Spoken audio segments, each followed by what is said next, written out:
복된 소식 아름다운 소리 AM 1590kHz 시카고 기독교 방송입니다.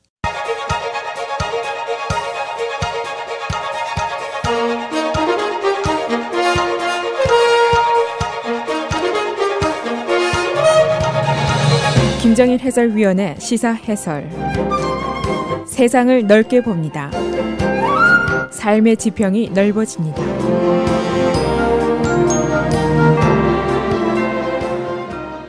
시사 해설입니다. 이 파리 테러 사건이 지금은 국제적인 정치, 군사, 외교 문제로 증폭이 되고 있습니다. 그리고 또 미국 국내에서는 계속해서 민주당, 공화당의 이견에 대한 그 논쟁이 가열이 되고 있습니다. 프랑스와 올란드 프랑스 대통령이 내주에 미국을 방문하게 됩니다. 그리고 곧 이어서 러시아도 방문을 하게 되는데, 이 아이시스 격퇴를 위해서 미국과 러시아와 유럽이 공조 체제를 하자, 파트너십을 갖자 하는 이야기를 추진하기 위한 것입니다. 그러나 지금 이제 문제가 그리 간단치 않을 거다 하는 예상이 벌써 나오고 있습니다. 오바마 대통령도 매우 조심스러운 태도를 지금 보이고 있습니다. 오바마 대통령은 현재 G20 회담 그리고 APEC 회담 등 국제회의에 참석을 하고 있는데, 9일 동안입니다. 미국의 국제적인 리더십을 공고히 하고 또 미국의 가치를 국제사회에 제시하기 위한 그런 노력을 하기를 원하고 있습니다. 그러나 지금 국내에서 중동 정책을 비롯해서 시리아 정책, 시리아 난민 수용 여부를 놓고 공화당 주지사, 공화당 다수의 의회가 나서서 강력한 반대를 펴고 있습니다. 또 선거전에서도 이 문제가 이제 계속 논란의 대상이 되고 있습니다. 그래서 오바마 대통령이 어제 필리핀에서 이 문제에 대해서 크게 역정을 낸 것으로 지금 보도가 됐습니다. 우선 국내적인 그 논란을 보면은 공화당 주지사들의 연례회의가 라스베가스에서 열렸습니다. 공화당 주지사들 전원이 전체 50개 주의 과반수가 넘는데 시리아 난민 수용 거부, 이 의사를 분명하게 밝혔습니다. 또 그런가 하면은 하원이 난민 수용 거부안을 표결에 붙일 계획을 가지고 있습니다. 또 여기에 반해서 일부 민주당 주의 주지사들은 그리고 시카고 시의회가 어제 난민 수용을 지지한다 하는 의견을 또 강력하게 내세우고 있습니다. 그래서 크게 의견들이 이제 분열이 되고 있습니다. 화이트하우스에서는 만일 의회가 거부안을 통과시킨다고 하더라도 오바마 대통령이 거부권을 행사할 것이다 하고 미리 선수를 쳤습니다. 이 공화당 거버너들, 연방 문제지만은, 연방법의 문제지만은 이 소요 자금 같은 것이 이제 주로 유입이 되는 것을 거부할 수도 있고, 따라서 공화당의 거버너들도 권리가 있다 하는 주장을 펴고 있습니다. 오바마 대통령이 필리핀에서 주지사들의 난민 수용 거부 움직임에 대해서 아주 노골적인 질책을 어제 했습니다. 그들이 전쟁터에서 온 과부들과 고아들을 무서워하는 것이 아니냐, 이런 움직임은 아이시스가 테러리스트들을 포섭하는 데 좋은 기회를 제공하게 될 것이다, 이렇게 아주 강력하게 비난을 했습니다.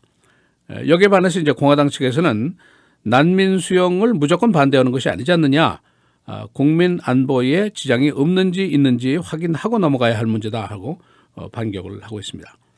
그런가 하면은 난민 수용을 지지하는 워싱턴주의 거버너 제이 인슬리 주지사는 어제 이렇게 얘기를 했습니다. 2차 대전 당시에 일본계 미국인들을 대규모로 격리한 조치한 그런 역사적인 사실을 상기시키면서 우리가 이 걱정, 우려, 이 fear, 여기에 굴복해서는 안 된다. 우리는 모두 지금 이 과거사를 후회하고 있지 않느냐, 이렇게 또 비유를 들었습니다. 이것이 이제 비단 난민 수용 여부에 대한 이견과 논쟁뿐 아니라 더 근본적으로 나가서는 이제 중동 정책, 시리아 사태, 국제적인 미국의 리더십 유지, 이런 데 대한 이견과 논란이라고 볼 수가 있습니다. 공화당 측의 의견을 이제 몇 점만 정리하면은 오바마 대통령의 국제 정책이 너무 허약하다는 것이죠. 미국의 리더십이 지금 붕괴됐다 하는 우려를 하고 있는데, 리비아 사태가 그렇고 이라크의 조기 철군 문제도 그렇고 러시아의 유크레인 침공도 그렇고 중국의 사우스 시 차이나 군사기지화 문제, 이런 것이 모두 미국이 지금 허약성 때문이다, 오바마 대통령이 허약하기 때문이다, 이렇게 분석을 하고 있습니다. 여기에 대해서 이제 오바마 대통령 측의 반론이 있죠. 그러면 대안을 한번 내놔 봐라. 지금 국제적인 환경이 매우 복잡하고 매우 민감하고 매우 위험한데 지금 과민 반응하는 것이 해답이 아니다. 또 공포에 의해서 히스테리컬한 반응을 하는 것이 정답이 아니지 않느냐. 우리가 신중하게 대처해야 된다. 그러면 미국이 다시 중동에서 10년 전쟁을 또 벌이라는 얘기냐. 그런 반론을 펴고 있습니다. 2016년도 대선전에서는 이제 지금 국내 경제가 일반적으로 호조니까 국내 문제, 경제, 사회 문제에 대한 논의가 줄어들게 되고 자연히 국제 문제의 논쟁이 더 거세질 것으로 예상이 되고 있습니다. 이 프랑스의 올란드 대통령 내주에 이제 워싱턴을 방문하고 이어서 모스크바를 방문하게 되는데 이 아이시스 격퇴를 위해서 국제 공조 체제를 확립하자 하는 노력입니다. 이제 아이시스가 공동의 적인 것은 지금 사실이죠. 프랑스를 비롯해서 유럽 전역이 지금 긴장을 하고 있고 또 아이시스가 미국을 공격하겠다는 욕망을 가진 것은 뭐 당연한 일이고 오늘도 이제 워싱턴에 이어서 뉴욕을 공격하겠다 하는 위협이 또 나왔습니다. 러시아는 224명이나 탄 그 항공기가 격추됐고 이것이 아이시스의 소행이라는 것이 공식적으로 확인이 되었습니다. 그러니까 아이시스라는 존재를 놓고 미국과 러시아와 유럽이 모두 피해자들이죠. 그러니까 아이시스는 공동의 적이다 이렇게 얘기를 할 수가 있습니다. 그러나 아이시스 때문에 미국과 러시아가 동지가 된다, 파트너가 된다 이거는 쉽지 않을 것이라는 일이죠. 그러니까 정치적으로 합의가 이루어지지 않은 상태에서 동지가 되기는 굉장히 어렵지 않겠느냐 이런 얘기입니다. 지금 시리아에서 매우 민감하고 위험한 상황이 전개가 되고 있는데 미국의 전폭기들 또 러시아의 전폭기들이 같은 상공에서 다른 작전들을 하고 있는 거죠. 지금 두 라이벌이 공조를 하고 있는 것은 겨우 이런 얘기입니다. 같은 시간에 같은 공중에서 작전하는 것을 피하자. 이런 정도의 공조만 지금 하고 있는 것이죠. 그러니까 정치적인 합의 없이 군사작전을 동일한 상공에서 하고 있다. 굉장히 위험한 일임에 틀림이 없습니다. 그러니까 양측은 지금 동질하기보다는 적에 더 가까운 그런 관계를 유지하고 있습니다. 미국에서는 아사드를 축출하겠다 하는 입장을 가지고 있고 러시아에서는 아사드를 보호한다 하는 생각을 가지고 있고 미국은 아이시스를 공격하고 있고 러시아는 아이시스를 공격하는 듯 하면서 CIA가 키우는 반군을 또 공격하고 있단 말이죠. 유럽에서는 러시아의 유크레인 침공은 유럽의 침공이다 이렇게 간주를 하고 지금 경제봉쇄를 계속하고 있는 그런 입장이죠.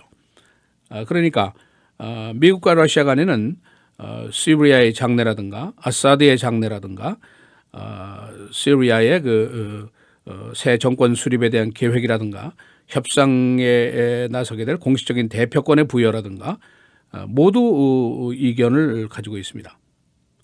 그러니까 오바마 대통령은 지금 러시아라고 공조를 핀다고 하더라도 정보를 공유한다든가 이런 것에는 난 절대로 반대한다. 그런 의견을 가지고 있습니다.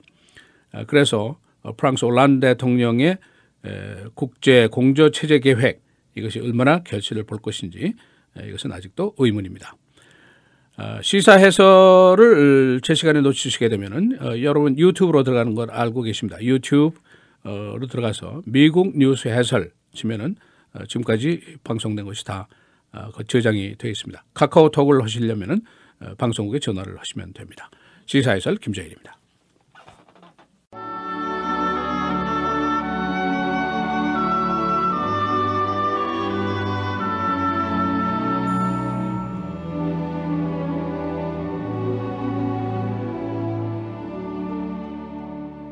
사람이 감당할 시험 밖에는 너희가 당한 것이 없나니 오직 하나님은 미쁘사 너희가 감당하지 못할 시험당함을 허락하지 아니하시고 시험당할 즈음에 또한 피할 길을 내사 너희로 능히 감당하게 하시느니라.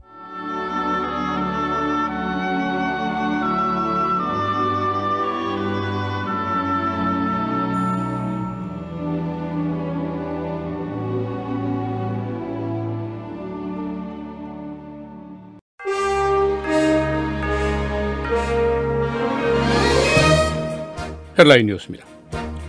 파리 테러를 지휘한 것으로 알려진 테러리스트 압델 하미드 아바우드가 사망했습니다. 파리 경찰은 어제 특공대 공격으로 사망한 테러리스트들의 DNA를 조사한 결과 아바우드가 사살된 것으로 결론 지었습니다. 벨지움 경찰은 어제 파리 테러범 추격을 위해서 브뤼셀 여러 곳에 대한 6번의 수색 작전을 벌였습니다. 경찰은 한 명을 체포해서 신문하고 있습니다. 아이시스가 뉴욕을 공격하겠다고 다시 위협했습니다. 아이시스는 중국인과 노르웨이지아인 등 2명의 인질을 처형했다고 밝혔습니다. 공화당 다수의 하원은 시리아 난민 수용을 거부하는 안을 표결에 붙일 예정입니다.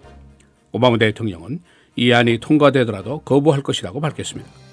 한편 워싱턴, 커네티컷 등 주지사는 난민 수용을 지지하고 나섰습니다. 프랑스 총리는 아이시스가 화학무기 또는 생물무기 공격을 할 가능성이 높다고 밝혔습니다. 프랑스 의회는 어제 국가 비상사태 기간을 연장시켰습니다. 따라서 경찰은 검문 수색 그리고 집회 해산 등을 할 수 있는 권리를 갖게 됐습니다. 아메리칸 에어라인 시카고에서 영국으로 가던 여객기가 어제 난기류를 만나서 오헤어로 회항했습니다. 이 난기류로 2명의 승무원이 부상을 입었습니다. 어제 강풍으로 오헤어에서 150여 대 항공기 이륙이 취소됐습니다. 시카고시 의회는 어제 난민 수용 지지안을 가결시켰습니다. 시의회는 브루스 라너 일리노이 주지사가 난민 수용을 거부할 권리가 없다고 주장했습니다. 현재 전국에서 34개 주의 공화당 주들은 난민 수용을 거부하고 있습니다. 디어필드에 있는 한 교회 목사가 미성년자 성폭행 혐의로 체포됐습니다. 세뮤얼 키 39살 North Suburban Evangelical Church의 교회 목사입니다. 피해자는 16살 난 이 교회의 여학생입니다.